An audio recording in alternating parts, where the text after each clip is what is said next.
사랑하는 주의 백성 여러분, 또다시 한 해가 다 지나가고 매년 우리가 그렇게 감사하며 주님 탄생을 기뻐했던 성탄절을 맞이했습니다. 성탄절을 맞이한 오늘 이 시간 우리가 사실은 기쁘고 즐겁고 풍족한 것이 아니라 여러 면에서 어렵고 힘들고 그런 시점에서 성탄절을 맞이하는데, 사실 주님 탄생을 처음 맞이한 목자들도 자기 일을 열심히 하면서 그 추운 밤에 양들을 지킬 때에 주님이 가장 먼저 그들을 찾아가셨습니다. 이 시간 우리가 성탄절 예배를 드리면서 주님 탄생의 기쁨을 함께 나누시고 또 주님을 마음속 깊이 모셔드리는 그런 기쁜 성탄이 되시길 바라면서 하나님께 예배를 드리도록 하겠습니다. 먼저 찬송 한 장 드리시고 예배 드립니다. 113장, 찬송가 113장, 새 찬송가는 108장입니다. 113장, 새 찬송가는 108장, 그 어린 주 예수 찬송 드리겠습니다.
다같이 묵도하심으로 오늘 성탄 예배를 하나님 앞에 드리도록 하겠습니다.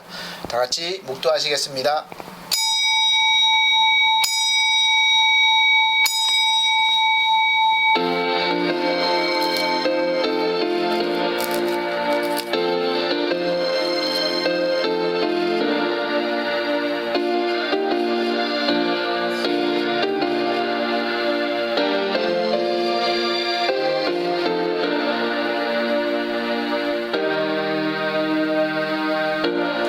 아들을 낳으리니 이름을 예수라 하라. 이는 그가 자기 백성을 저희 죄에서 구원할 자이심이라 하니라.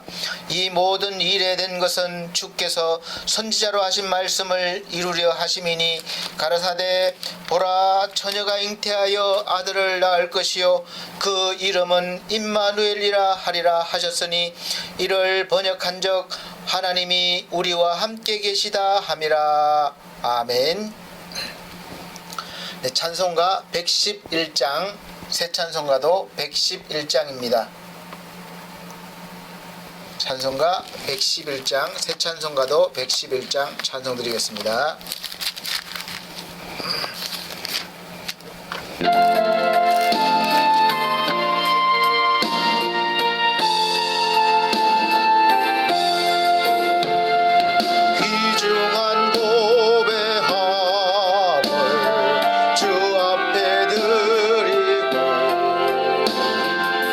우리의 몸과 마음도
네, 성시교독 교동문 57번 성탄절입니다.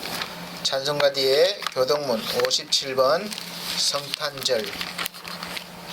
제가 한 절, 우리 성도님들께서 한 절 봉독해 나가도록 하겠습니다. 57번 성탄절. 여호와의 영광이 나타나고 모든 육체가 그것을 함께 보리라. 베들레헴 에브라다야, 너는 유다 족속 중에 작을지라도 이스라엘을 다스릴 자가 내게서 내게로 나올 것이라. 한 아기가 우리에게 낳고 한 아들을 우리에게 주신 바 되었는데 그 어깨에는 정사를 메었고 그 이름은 기묘자라 모사라 전능하신 하나님이라 영존하시는 아버지라 평강의 왕이라 할 것임이라. 그 정사와 평강의 더함이 무궁하며 또 다윗의 위에 앉아서 그 나라를 굳게 세우고 자금 이후 영원토록 공평과 정의로 그것을 보존하실 것이라. 천사가 이르되 무서워 말라. 보라, 내가 온 백성에게 미칠 큰 기쁨의 좋은 소식을 너희에게 전하노라. 오늘날 다윗의 동네에 너희를 위하여 구주가 나셨으니 곧 그리스도 주시니라. 아멘. 다같이 사도신경으로 신앙고백 드리도록 하겠습니다. 나는 전능하신 아버지 하나님 천지의 창조주를 믿습니다. 나는 그의 유일하신 아들 우리 주 예수 그리스도를 믿습니다. 그는 성령으로 잉태되어 동정녀 마리아에게 나시고 본디오 빌라도에게 고난을 받아 십자가에 못 박혀 죽으시고 장사된 지 사흘 만에 죽은 자 가운데서 다시 살아나셨으며 하늘에 오르시어 전능하신 하나님 우편에 앉아 계시다가 거기로부터 살아있는 자와 죽은 자를 심판하러 오십니다. 나는 성령을 믿으며 거룩한 공교회와 성도의 교제와 죄를 용서받는 것과 몸의 부활과 영생을 믿습니다. 아멘. 네. 다같이 찬송가 121장, 새 찬송가도 121장 찬송 드린 후에 다같이 기도하는 시간 갖도록 하겠습니다. 121장 새 찬송가도 121장입니다.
네, 이 시간은 우리 다 같이 주님 오신 그 아기 예수를 생각하시면서 또 주님이 오신 목적, 우리를 구원하시기 위해 오신 것을 깊이 묵상하시며 다 같이 기도하는 시간 갖도록 하겠습니다. 사랑의 하나님께서 우리를 죄와 허물에서 구원하시고자 독생자 예수 그리스도를 이 땅에 보내주시고 우리를 위해서 십자가에 죽게 하시고 이제 우리를 다시 살리시고 영원한 하나님 나라에 즐거이 함께 살게 해주신 은혜를 감사합니다. 주님 오셨지만 참으로 우리가 반갑게 기쁨으로 맞이할 수 있는 눈과 귀가 없어서 몰라봤던 우리들을 하나님이 사랑하셔서 눈을 열어주시고 귀를 열어주셔서 주님 보게 하시고 주님 말씀 듣게 하시니 너무도 감사합니다. 이 시간 비록 아기의 모습으로 오신 예수 그리스도이지만 그 안에 온 우주가 담겨있고 하나님이심을 믿게 하시고 우리가 영접하여 영원한 구원에 이를 수 있는 은혜를 받는 시간 되게 하여 주시옵소서. 또 우리가 주님 탄생을 마음속 깊이 정말 기쁨으로 맞이하는 그 시간 되게 하여 주시옵소서. 주님 오시는 그날 그때 참으로 세상은 어둡고 참으로 혼돈스러웠습니다. 지금도 우리가 그러한 시기지만 주님 빛으로 오신 주님으로 인해서 밝아지는 역사가 있었사오니 오늘 이 시간 우리의 마음을 밝혀주시고 어둠이 물러가는 거룩한 역사가 있게 하여 주시옵소서. 이 시간 주님이 함께 하심을 믿고 감사드리며 말씀이 들려지기를 원하옵고 예수 그리스도 이름으로 기도하옵나이다. 아멘.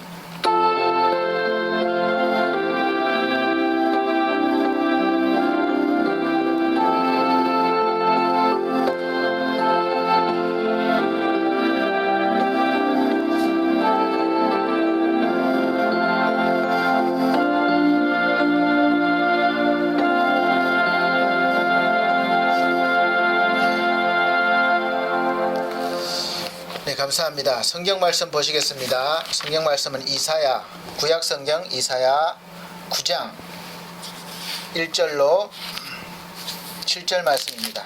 이사야 9장 1절로 7절 말씀입니다. 제가 봉독해 드리도록 하겠습니다. 전에 고통하던 자에게는 흑암이 없으리로다. 옛적에는 여호와께서 서불론 땅과 납달리 땅으로 멸시를 당케 하셨더니 후에는 해변길과 요단 저편 이방의 갈릴리를 영화롭게 하셨느니라. 흑암에 행하던 백성이 큰 빛을 보고 사망의 그늘진 땅에 거하던 자에게 빛이 비치도다. 주께서 이 나라를 창성케 하시며 그 즐거움을 더하게 하셨으므로 추수하는 즐거움과 탈취물을 나누는 때의 즐거움같이 그들이 주의 앞에서 즐거워하오니 이는 그들의 무겁게 맨 멍에와 그 어깨의 채찍과 그 압제자의 막대기를 꺾으시되 미디안의 날과 같이 하셨음이니이다. 어지러이 싸우는 군인의 갑옷과 피 묻은 복장이 불의 섭같이 살라지리니 이는 한 아기가 우리에게 낳고 한 아들을 우리에게 주신 바 되었는데 그 어깨에는 정사를 메었고 그 이름은 기묘자라 모사라 전능하신 하나님이라 영존하시는 아버지라 평강의 왕이라 할 것임이라. 그 정사와 평강의 더함이 무궁하며 또 다윗의 위에 앉아서 그 나라를 굳게 세우고 작은 이유 영원토록 공평과 정의로 그것을 보존하실 것이라. 만군의 여호와의 열심히 이를 이루시리라. 아멘. 우리 사랑하는 성도님, 또 성탄절을 맞이했습니다. 어김없이 제가 예수님을 믿고 나서 무려 한 30년을 성탄절을 지냈습니다. 근데 대부분의 성탄절을 교회에서 다 같이 모여서 오늘이 미리 촬영하는 것이기 때문에 24일 이브죠. 크리스마스 이브라고 그러죠. 그래서 괜히 마음이 설레고 그런 것도 있지만 성탄절 행사를 준비하기에 참으로 바쁘게 보낸 그런 기억들이 있습니다. 그래서 교회에서 같이 모여서 밤도 새면서 그렇게 준비했던 그런 기억이 있는데 아쉽게도 이번 성탄은 유례없이 이렇게 모이지 못하고 집에서 또 각자 흩어져서 이렇게 예배를 또 드리게 됐네요. 그렇지만 또 우리가 그 어디 어느 곳에 다 하나님이 함께 계시고 또 임마누엘 하나님이 늘 함께 계신다고 약속하셨으니까 함께 이 시간 영상 예배지만 하나님이 함께 계심을 믿으시길 바랍니다.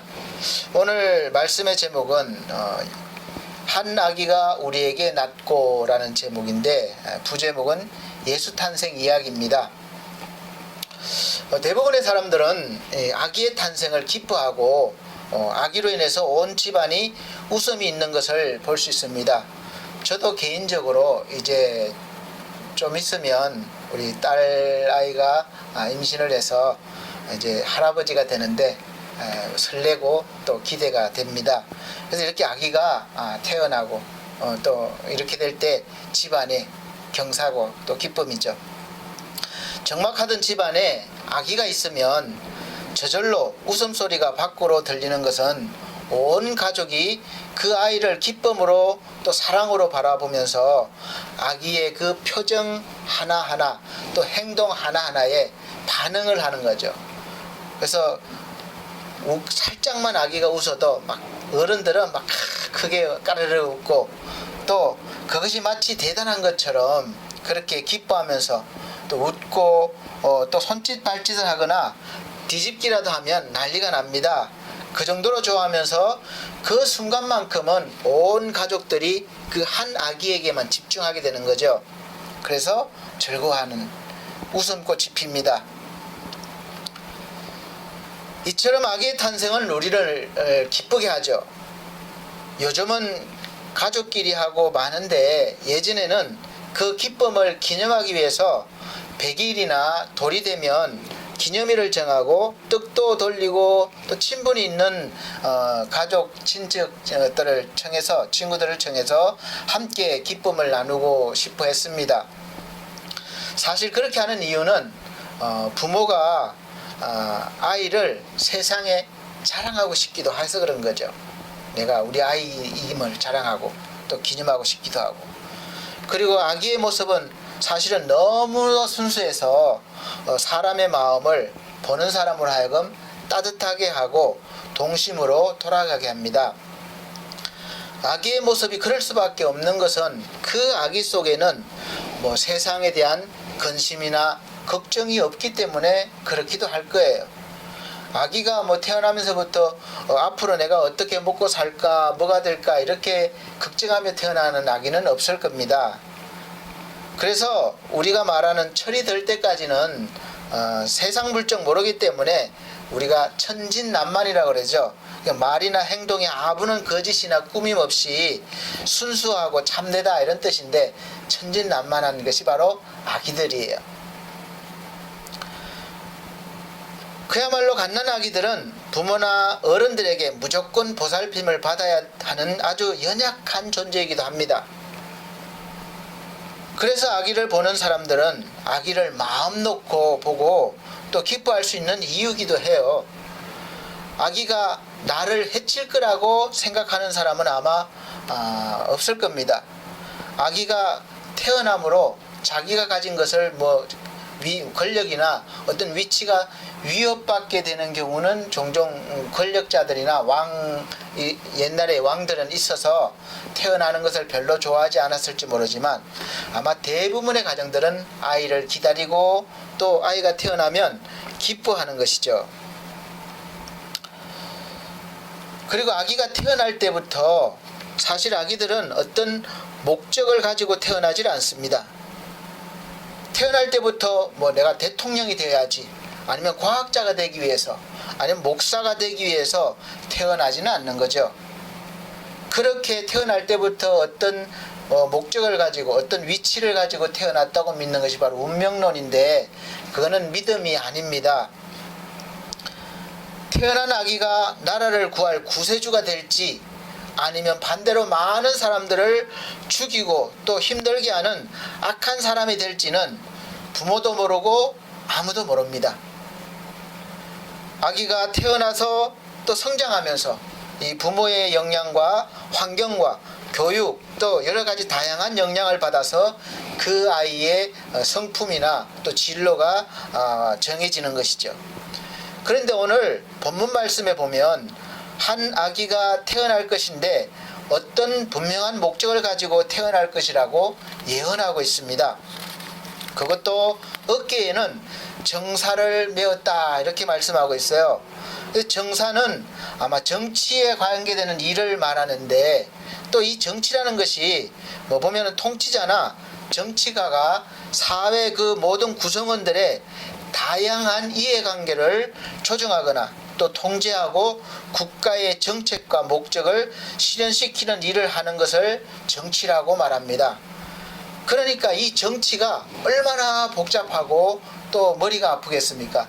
그 많은 사람들의 다양한 욕구를 들어줘야 되고 또 만족시켜줘야 되기 때문에 사실 욕도 많이 얻어먹게 되고 또 칭송도 받게 되는 거죠.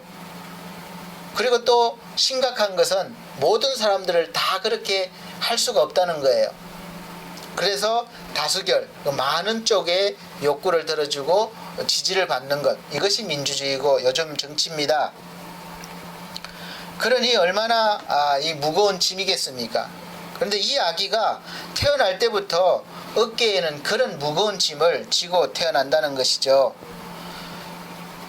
그러니까 성경에서 말하고 있는 한 아기는 태어나서 장차 인간 세상 사람들의 모든 다양한 문제, 그러니까 심각하게 말하면 죄로부터 일어나는 모든 문제들을 해결해 주시기 위해서 무거운 짐을 지고 오신다는 것이죠.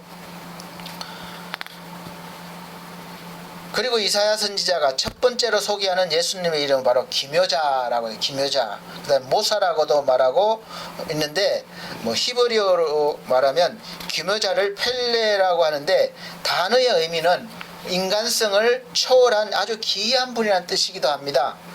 그리고 모사라는 단어는 요에처라고도 하는데 지혜롭다는 의미를 가지고 있어요. 그러니까 예수님은 인간을 초월한 아주 기이하신 분, 그리고 인간의 한계를 초월한 지혜를 갖고 계시는 분, 이렇게 이해하면 되실 것 같아요. 그럴 수밖에 없는 것이 예수님은 6절에도 말하고 있듯이 바로 전능하신, 아기지만 전능하신 하나님이시기 때문에 그렇습니다. 영어 성경에서는 이 단어를 붙여서 하나의 의미로 원더풀 카운셀러라고 이렇게 번역하고 있습니다. 저는 영어를 못해서 2번 반복 안 한다고 누누이 말씀드리고 있습니다. 이 번역은 뭐라고 하는가 하면 놀라운 상담자, 훌륭한 상담자, 뭐 이런 뜻이 있겠죠. 그래서 예수님은 아주 놀랍고 가장 훌륭한 상담자이시기도 합니다. 그래서 예수님은 성령으로 우리 안에 오셔서 내주하시면서 항상 우리가 물으실 때에 대답해 주시고 또 응답해 주십니다. 우리 마음이 힘들고 답답하고 어려울 때 아주 좋은 상담자가 되어 주셔서 위로해 주시고 또 마음에 또 평안을 주시기도 하시죠. 그래서 주님은 평강의 왕이시기도 합니다. 성경은 이렇게 장차 우리에게 태어나실 아기가 이런 일을 하시고 이런 분이라고 소개를 하는데, 더 확실하게 말하면 이 아기가 곧 하나님이시라는 놀라운 말씀을 선포하고 있는 것입니다. 그리고 그 아기가 태어나신 예수 그리스도, 아기로 태어나신 예수 그리스도가 하실 일들을 이사야 53장에서 명확하게 설명하고 예언하고 있습니다. 이사야 53장 5절 말씀 보면 그거는 바로 예수로 태어나실 그 아기 예수, 그분이 예수께서 찔림은 우리의 허물을 인함이요 그가 상함은 우리의 죄악을 인함이라, 분명하게 그분이 그렇게 찔리고 상하게 된 것은 우리의 허물과 죄악 때문이라는 거예요. 그가 징계를 받음으로 우리가 평화를 누리고 그가 채찍에 맞음으로 우리가 나음을 입었도다. 이렇게 우리의 죄와 허물로 받을 징벌을 대신 받으신다는 것이죠. 그리고 그런 구원자로 오심이 아기의 모습으로 세상에 나타나신다는 것을 누가 상상이나 했겠습니까? 그런데 이스라엘 백성들은 하나님의 말씀을 듣고 알고 있던 민족이었기 때문에 이 예언의 말씀을 믿었고 어깨에 정사를 메시고 오신 그 예수께서 이제 정치적인 문제를 다 해결해 주시고 우리들을 구원해 주시고 이렇게 로마를 물리치고 다 해 주실 거라고 그렇게 믿었던 거지요. 그래서 그 구세주를 그 핍박 속에서, 나라를 빼앗기고 핍박 속에서 기다리고 있었던 것입니다. 그리고 오랜 세월이 흘러서 드디어 하나님이 약속하신 말씀이 이루어진 것입니다. 마태복음 1장 21절로 23절 보면 나 아들을 낳으리니 이름을 예수라 하라. 이는 그가 자기 백성을 저희 죄에서 구원할 자이심이라 하니라. 이 모든 일에 된 것은 주께서 선지자로 하신 말씀을 이루려 하심이니 가라사대 보라 처녀가 잉태하여 아들을 낳을 것이요 그 이름은 임마누엘이라 하리라 하셨으니 이를 번역한즉 하나님이 우리와 함께 계시다 함이라. 아멘. 자, 그래서 이렇게 하나님의 약속의 말씀이 이루어지는 장면은 우리가 생각하는 것과는 사실 정반대의 장면이 나타나는 거예요. 현실로는 하나님이 세상에 오시는데 엄청난 천군 천사를 거느리시고 이렇게 오셔야 되지 않겠습니까? 그러면 우리는 다 그 앞에 무릎을 꿇고 경배를 해야 되는 것이죠. 하나님을 맞이해야 되는 것이죠. 그런데 그런 모습이 전혀 아니었습니다.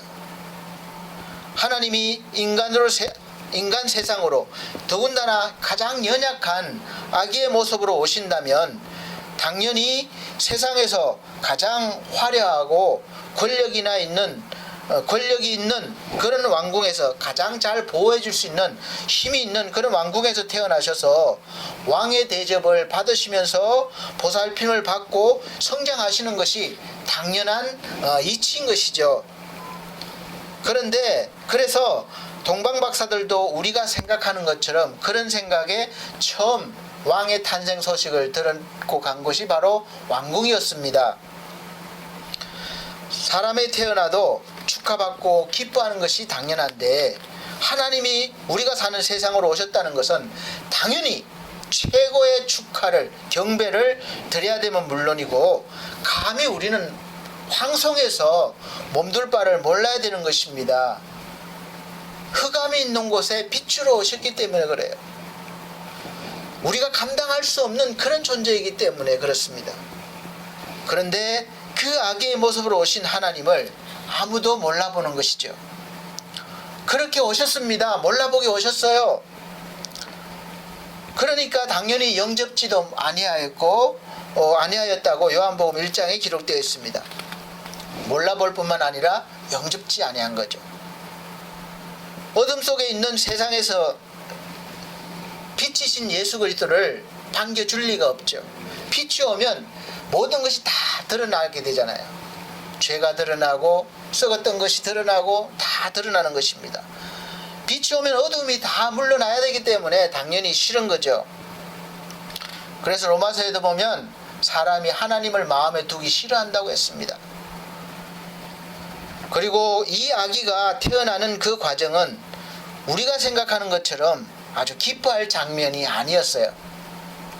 우리가 지금까지 연말에 안 그래도 연말이라 마음이 괜히 막 뒤숭숭하고 설레이고 그런데 성탄절까지 있으니까 얼마나 그렇습니까? 그래서 연말에 성탄절을 지내면서 교회에서 행사 준비하는 게 되게 바쁘게 보냈습니다.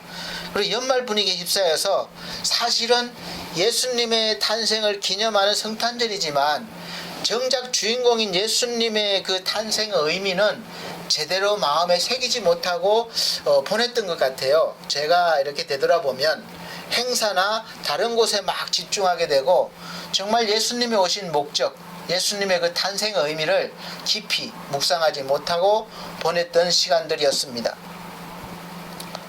오늘 그 탄생의 순간을 자세히 우리가 되돌아보면 한 아기가 잉태가 되었습니다.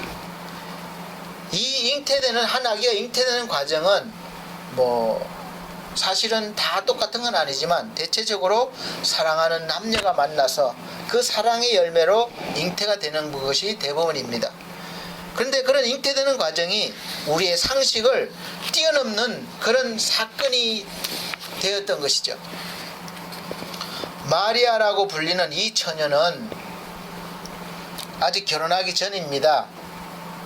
결혼하기로 약속한 정혼한 남자가 있었어요. 요셉이죠. 요셉이라는 청년입니다. 그런데 이 남자하고 말하자면 동침도 안 했는데 성령으로 잉태가 되었다는 것이에요. 그리고 더 놀라운 사실은 마리아가 정혼한 남자인 요셉과 동침하지 않아도 아기가 생길 것이라는 이 천사의 말을 듣고도 순종을 했다는 겁니다. 그 당시에는 이런 일들은 사실 용납되지 않는 시대였습니다. 그래서 남편이 될 요셉도 처음에는 마리아를 지키기 위해서 아무도 모르게 잉태된 아기를 끊고자 했다. 요즘으로 말하면 낙태를 시키고자 했다. 이렇게 성경은 기록하고 있습니다. 그래서 그런 마음을 먹었을 때 하나님께서 말리셨죠.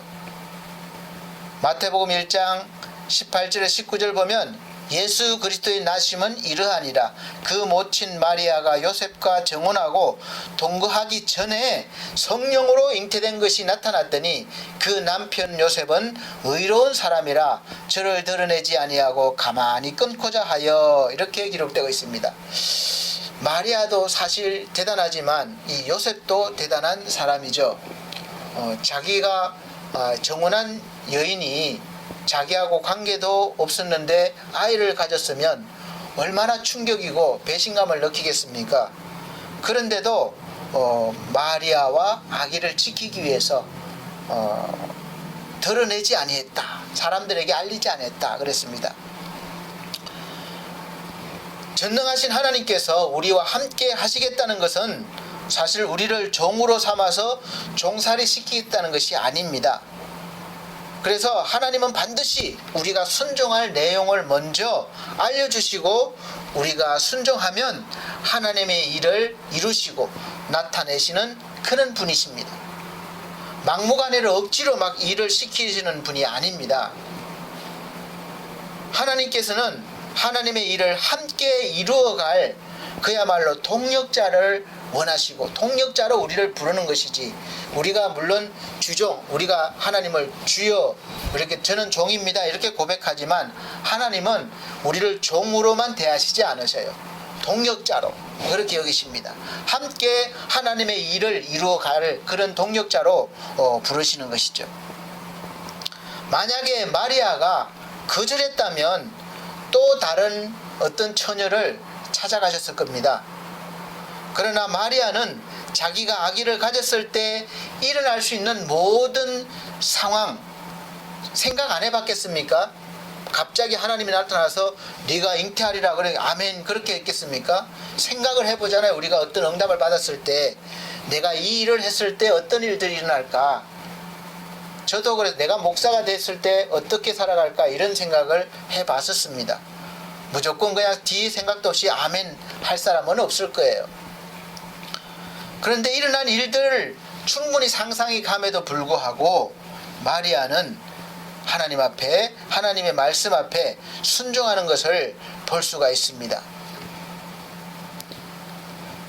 마리아가 그렇게 했기 때문에 오늘날까지 예수 그리스도의 어머니로 높임을 받고 성모 마리아라고 이렇게 높이 칭함을 받고 있는 것이죠.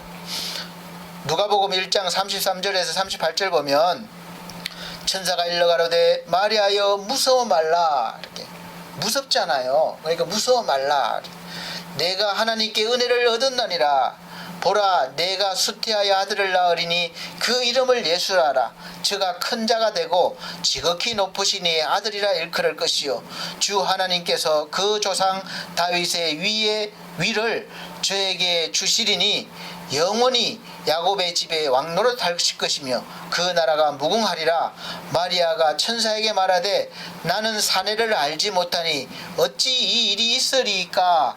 천사가 대답하여 가로되 성령이 내게 임하시고 지극히 높으신 이의 능력이 너를 덮으시리니 이러므로 나실 바 거룩한 자는 하나님의 아들이라 일컬으리라. 보라 내 친족 엘리사벳도 늙어서 아들을 배었느니라. 본래 수태하지 못한다 하던 이가 이미 6달이 되었나니 대저 하나님의 모든 말씀은 능치 못하심이 없느니라. 마리아가 가로되 주의 계집종이오니 말씀대로 내게 이루어지이다 하매 천사가 떠나니라. 아멘. 여러분, 저번 주 말씀, 설교 말씀 중에 기억나시는 말씀이 있으신지 모르겠는데 이 말씀 기억하실지 모르겠어요. 하나님께서 우리를 부르실 때 어떻게 하라고 그랬습니까? 사무엘처럼 말씀하여 주십시오. 주의 종이 듣겠습니다. 이렇게 해야 된다고 설교를 했던 기억이 납니다.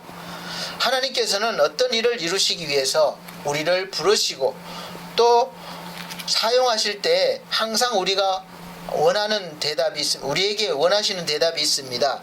그 대답은 바로 말씀하여 주십시오. 주의 종이 듣겠습니다.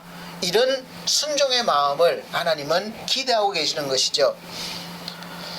하나님의 계획 속에서 한 채 어긋남도 없이 예수 그리스도의 탄생이 준비되어지고 탄생이 시작된 것입니다. 그리고 예수님의 탄생은 축하받는 것이 아니라 태어나실 때부터 사실 고난이셨어요. 우리가 생일 축하할 때 막 생일 축하하잖아요. 근데 그런 축하받는 그런 환경과 여건이 아니었다는 거죠. 그때 당시에 헤롯이 이 왕권을 지키기 위해서 동방박사들에게 왕이 태어났다는 소식을 들은 후에 이 아기가 태어났다고 하는 그 시점을 계산해서 그때 당시에 태어난 아기들을 다 죽이라고 이렇게 명했습니다. 그때에서 많은 아기들이 죽는 일이 생겼어요. 그 죽음을 피해 다녀야 했고 또 호적 신고하러 고향으로 가는 도중에 해산할 때가 되었습니다.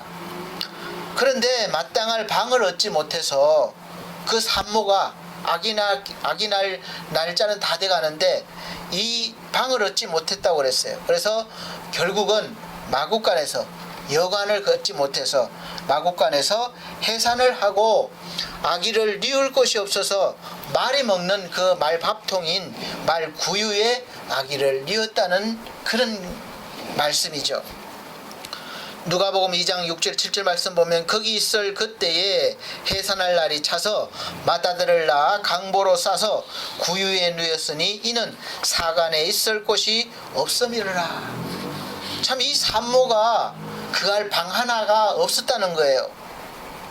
이렇게 한 아기의 모습으로 오신 예수님을 반겨주고 축하해줄 사람은 그 누구도 그 어디에도 없었습니다.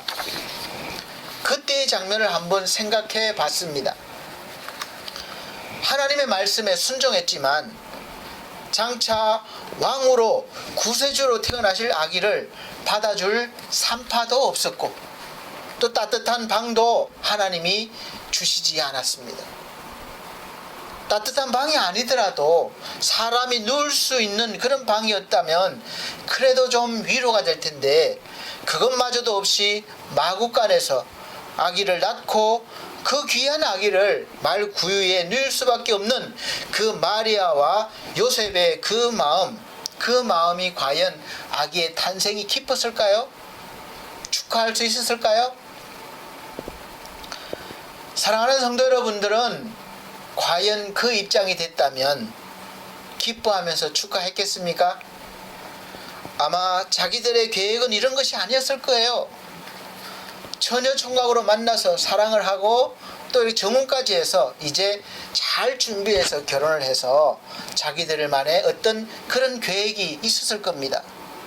좋은 집을 장만하고 또 편안한 집에서 아기들을 낳아서 잘 기르고 뭐 이런 아마 꿈이 있었겠죠. 그런데 그런 계획들이 한순간에 물거품처럼 사라지고 험한 인생길로 쫓겨다니는 그런 신세가 되었던 거죠. 그리고 마리아는 산모로서 제대로 산후조리도 못했을 겁니다. 현실이 이러한데 과연 여러분 같으면 정말 아기의 탄생을 기뻐하겠습니까? 하나님의 말씀에 순종해서 엄청난 일을 감당하고 있는데 하나님께서 도와주셔서 왕궁은 아니더라도 제대로 된 집에서 아기도 낳고 산후조리도 잘할 수 있도록 그렇게 환경과 여건을 하나님이 만들어 주시는 은혜를 주셔야 되지 않겠어요? 그런 생각은 안 해보셨습니까? 그냥 그런 생각 없이 무조건 예수님 탄생만 막 기뻐하고 막 그렇게 했습니까?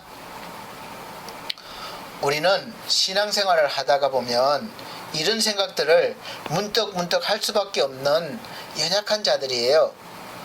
하나님께 우리가 순종하면서 살고자 이렇게 애를 쓰는데 하나님께서는 내 인생을 좀 더 형통한 길로 왜 인도하시지 않으실까?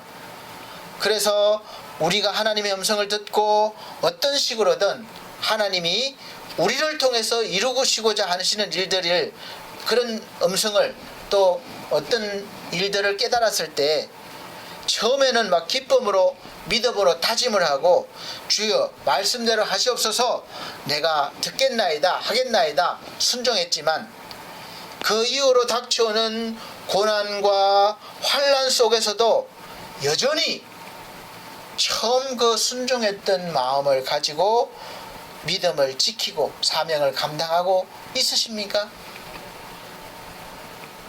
많은 사람들은 그러한 믿음을 잃어버릴 때가 많이 있어요. 그러나 잃어버리면 안 됩니다. 꼭 가지고 있어야 되는 거예요. 그런데 많은 사람들이 그 믿음이 흔들리고 넘어지고 마는 것이죠. 흔들리고 넘어지는 이유를 예수께서 비유로 말씀하셨습니다.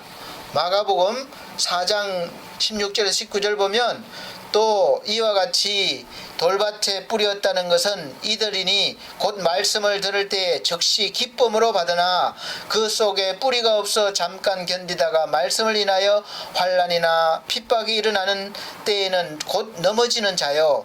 또 어떤 이는 가시떨기에 뿌리 웃는 자니 이들은 말씀을 듣되 세상의 염려와 재리의 유혹과 기타 욕심이 들어와 말씀을 막아 결실치 못하게 되는 자요. 이렇게 말씀하고 있습니다. 많은 사람들이 하나님의 말씀을 들을 때는 즉시 아멘하고 순종하는 것처럼 하다가 살면서 어려움이 오고 환난이 오고 또 세상의 염려나 돈의 유혹과 욕심 때문에 결국은 결실치 못하는 사람들이 많다는 그런 말씀입니다. 여기에 저와 여러분이 속하면 안 될 것입니다. 그래서 주님은 누가복음 18장 8절에 그 말씀에서 인자가 올 때에 세상에서 믿음을 보겠느냐 물으시는 것이에요. 처음에 주님을 만났던 그 순수했던 믿음을 찾으시고 또 간직하시고 더 성장시키시기를 예수 그리스도 이름으로 권면합니다. 요한계시록에 보면 대표적인 교회의 모습이 나오는데, 처음 사랑을 잃어버려서 책망을 받는 에베소 교회가 있는 반면에 아주 적은 능력으로도 하나님을 배반하지 않고 하나님의 말씀을 끝까지 지켜내서 하나님의 성전에 이 기둥이 되게 해주시겠다는 약속을 받고 또 하나님의 거룩한 집에 이름을 기록하게 해주신다는 은혜를 받은 빌라델비아 교회도 있습니다. 여러분들은 어떤 교회의 모습으로 하나님 앞에 설 수 있을까요? 한번 깊이 묵상해 보시기 바랍니다. 예수 그리스도의 탄생을 기념하면서 우리는 그동안 성탄절을 정하고 기념일로 지키면서 성탄절 전야에는 많은 교인들이 모여서 예수님의 탄생을 준비하고 또 기뻐하면서 연극도 하고 또 마치 잔치를 하는 것과 같이 그렇게 지냈습니다. 또 성탄절 새벽에는 교회에서 꼬박 밤을 새고 새벽에는 다 같이 새벽송을 돌면서 성도들의 집을 찾아다니면서 예수 탄생의 기쁨의 찬송을 하기도 했습니다. 요즘은 그러한 모습들이 다 거의 사라졌다고 볼 수 있어요. 만약에 그렇게 하면 또 누가 나와서 뭐라고 그럴지도 모르죠. 그리고 또 그렇게 새벽송까지 돌 수 있는 성도들이 많지가 않습니다. 그런데 그런 기쁨은 잠시이고 연말이라는 그런 특수성 때문에 세상 사람들처럼 괜히 마음이 들떠서 사람들을 만나고 즐기고 그렇게 하지 않았습니까? 예수님의 탄생은 뒷전이고 가족 모임 아니면 무슨 모임 그렇게 해서 더 그것을 기뻐하고 즐거워하진 않으셨나요? 그러나 이번 성탄절은 안타깝다고 하기는 좀 그렇고 사실은 그렇습니다. 그래서 우리가 원하지는 않았지만 너무나 감사하게 정말로 예수님의 탄생을 깊이 묵상할 수 있는 그런 분위기가 되었습니다. 모일 수가 없게 된 것이죠. 교회뿐만 아니라 사회 모든 구성원들이 이제 모이지를 못하게 되고 또 즐길 수 없게 되었습니다. 어떻게 보면 하나님이 주신 정말 기회일 수도 있다고 생각합니다. 예수님의 정말 오심을 우리가 정말 기뻐하면서 맞이할 수 있는 그런 마음을 갖추는 것이죠. 믿음을 갖추는 것입니다. 비록 코로나로 인해서 여러 가지 어렵고 힘든 시기지만 이럴 때일수록 조용히 예수님께서 왜 우리를 위해서 이 땅에 오셨는지를 먼저 말씀을 들으시면서 깨달으시고 또 마음으로 묵상해 보실 수 있으시길 바랍니다. 그래서 그 예수님의 탄생을 직접 이 속에서 경험하는 놀라운 기적 같은 역사가 오늘 이 시간 있으시기를 예수 그리스도 이름으로 축복합니다. 예수님의 탄생이 얼마나 중요하면 우리 인간 역사를 나누는 주전과 주후로 이렇게 되었겠습니까? 예수님이 오시기 전에는 주전, BC, 예수님이 온 후로는 주후, AD 이렇게 나눴잖아요. 예수 그리스도의 오심은 누가복음 2장 14절 말씀 보면 지극히 높은 곳에서는 하나님께 영광이요, 이것이 첫째입니다. 모든 것은 우선순위가 하나님께 영광. 그 다음에는 이제 땅에서 아무나가 아니라 기뻐하심을 입은 사람들 중입니다. 기뻐하심을 입은 자, 바로 저와 여러분들이죠. 그런 사람들에게 평화가 임한다는 것입니다.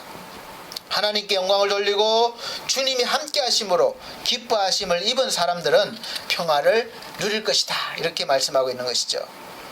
그리고 누가복음 4장 18절 19절 말씀 보면 주의 성령이 내게 임하셨으니 이는 가난한 자에게 복음을 전하게 하시려고 내게 기름을 부으시고 나를 보내사 포로된 자에게 자유를, 눈먼 자에게 다시 보게 함을 전파하며 눌린 자를 자유케 하고 주의 은혜의 해를 전파하게 하려 하심이라 하였더라 말씀하고 있습니다. 사랑하는 성도 여러분, 여기서 말씀하는 눈이 멀고 듣지 못하는 것을 어찌 우리가 육체적인 부분만 그렇다고 할 수 있겠습니까? 영적으로 눈이 멀고 귀가 닫혀서 하나님이 말씀하셔도 듣지 못하고 주님을 보지 못하는 그런 사람들, 영적으로 죽은 사람들, 그런 사람들에게 우리가 예수의 탄생, 복음을 전하면 그들이 눈이 열리고 귀가 열려서 주님의 음성이 들리고 주의 은혜의 손길이 이제 보이기 시작하면서 세상에 살지만 세상을 바라보기보다는 하나님을 바라보며 주의 은혜의 해, 하나님의 나라를 전파하면서 살게 되는 새로운 삶이 열리는 것입니다. 이것이 바로 우리의 삶이에요.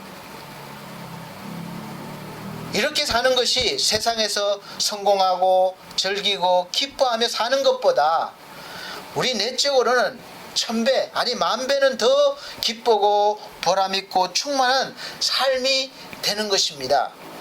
그래서 이것을 아는 시편 기자는 시편 84편에서 이렇게 고백을 했습니다.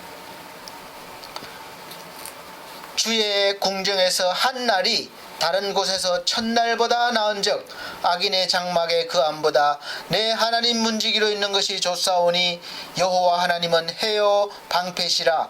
여호와께서 은혜와 영화를 주시며 정직히 행하는 자에게 좋은 것을 아끼지 아니하실 것임이니이다. 만군의 여호와여, 주께 의지하는 자는 복이 있나이다. 아멘. 오늘 여러분을 위해서 오신 예수 그리스도의 소식을 들으시고 마음으로 영접하소서. 죄와 사망으로부터, 가난과 질병과 고통으로부터 구원받는 그런 놀라운 역사가 일어나는 최고의 성탄절 되시기를 예수 그리스도 이름으로 축복합니다. 기도하겠습니다. 우리 하나님 감사합니다. 오늘 말씀을 들은 귀한 하나님의 백성들이 하나님의 최고의 복을 받는 그런 시간이 되게 하여 주시옵소서. 나를 위해서 우리를 위해서 오신 그 예수님을 우리가 이 시간 깊이 받아들이고 모시는 놀라운 은혜의 역사가 있게 하여 주시옵소서. 그리하여 이제 자유된 자로 또 하나님의 거룩한 백성으로 하나님께 영광 돌리며 살아가게 하여 주옵소서. 예수 그리스도의 이름으로 축복하고 기도합나이다. 아멘. 네, 다 같이 찬송가 125장, 새 찬송가는 똑같이 125장 찬송 드리시면서 준비하신 예물 드리도록 하겠습니다.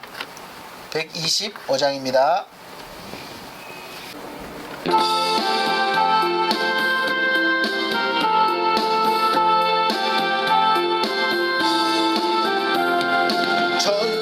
천사들의 노래가 하늘에서 들리니 산과들이 기뻐서 메아리 쳐올린다.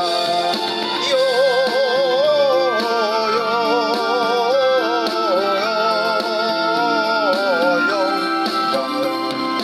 높이 계신 주께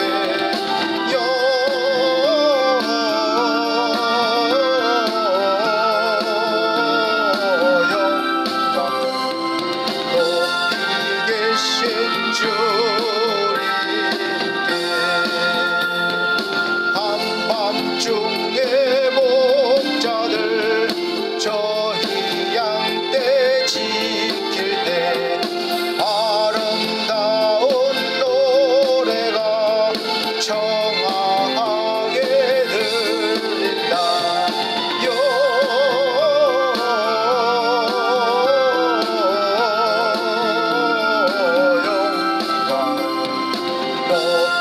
계신 주께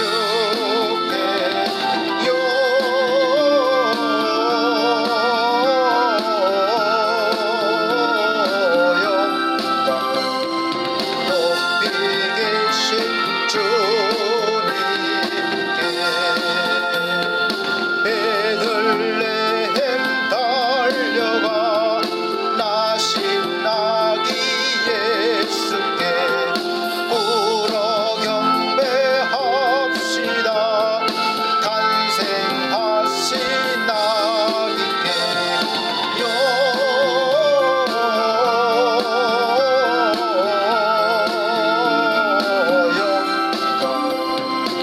높이 계신 주께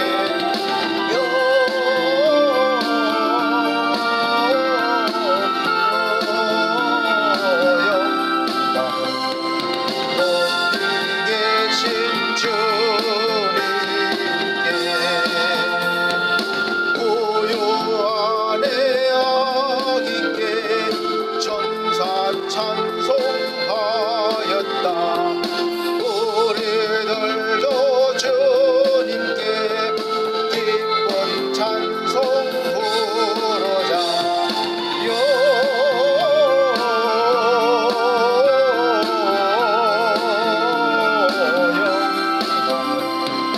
높이 계신 주께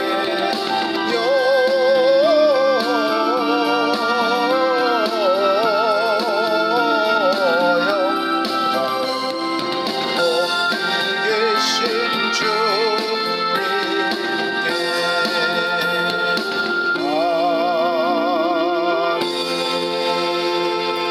아멘. 네, 드려진 헌금에 기도하겠습니다. 우리 아버지 하나님, 귀한 예물 받아 주시옵소서.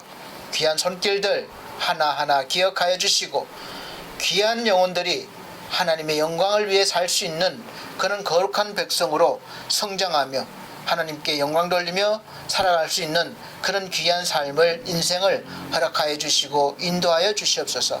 또 사랑하는 성도들의 가정을 지켜주시고 건강과 물질과 모든 어려운 문제 속에서 하나님께 귀한 은혜를 받아 풍성히 누리는 하나님의 놀라운 역사가 있게 하여 주시옵소서.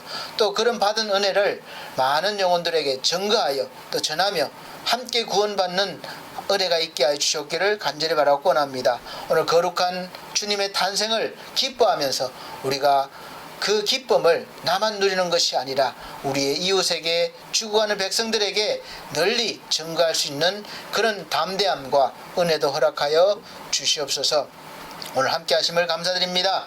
지금 코로나로 인해서 고통받는 귀한 영혼들도 은혜 베풀어 주시고 함께 기뻐하는 자리에 동참할 수 있도록 허락하여 주옵소서. 하나님께 감사드리며 예수님 이름으로 기도하옵나이다. 아멘. 네, 교회 앞에 광고 말씀 드리겠습니다. 또 이제 며칠 남지 않았는데 31일 날 송구영신 예배 11시 30분부터 드리도록 하겠습니다. 전에는 사실 교회에서 송구영신 예배 드리고 제가 또 청년들 데리고 뭐 가평, 청평이나 가평 이런 쪽에 1박 2일로 놀러 갔다 왔던 그런 기억들이 있습니다. 근데 지금은 그렇게 할 수가 없으니까 또 모여서 가족들이 함께 그렇게 예배드리고 또 은혜를 나눌 수 있기를 바랍니다. 준비하시기 바랍니다. 그리고 또 매년 그때 예물도 준비해서 소원도 빌고 하나님께 드리고 또 이렇게 축도도 안수도 받고 했는데 지금은 모이지를 못하니까 그렇게 할 수가 없습니다. 그래서 제가 이렇게 묵상해 보니까 제가 일일이 또 찾아다닐 수도 없고 제가 여기서 이렇게 예수 그리스도 이름으로 축복할 때에 각 가정에 그 가장 믿음의 가장들이 자녀들이나 또 아내나 남편에게 이렇게 같이 손을 얹고 축도를 해주시면 기도해 주시면 하나님께서 여전히 동일한 은혜를 내려주실 것입니다. 그래서 올해는 아쉽지만 그렇게 또 예배를 드리도록 하겠습니다. 그래서 마음을 다하시고 준비해 주시기 바랍니다. 61장 찬송 드리시고 또 예배를 피하도록 하겠습니다. 찬송가 61장, 새 찬송가는 54장입니다.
사랑과 은혜가 충만하신 우리 아버지 하나님, 오늘 성탄 예배를 맞아서 마음과 또 진정으로 하나님 앞에 예배드렸습니다.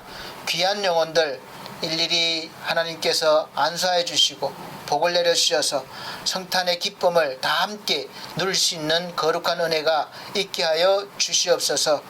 또 이 시간 주님 오심을 기뻐하면서 우리가 증거하는 삶을 살 수 있도록 해 주시옵소서. 이제는 우리 주 예수 그리스도의 은혜와 하나님의 극진하신 사랑과 성령님의 감화감동 교통하신 은혜가 오늘 주님 오신 성탄의 기쁨을 다 같이 누리며 또 증거하기를 원하며 다짐하는 사랑하는 성도들 머리머리 위에 이 나라의 민족 위에 지금으로부터 영원토록 함께 계실지어다. 아멘.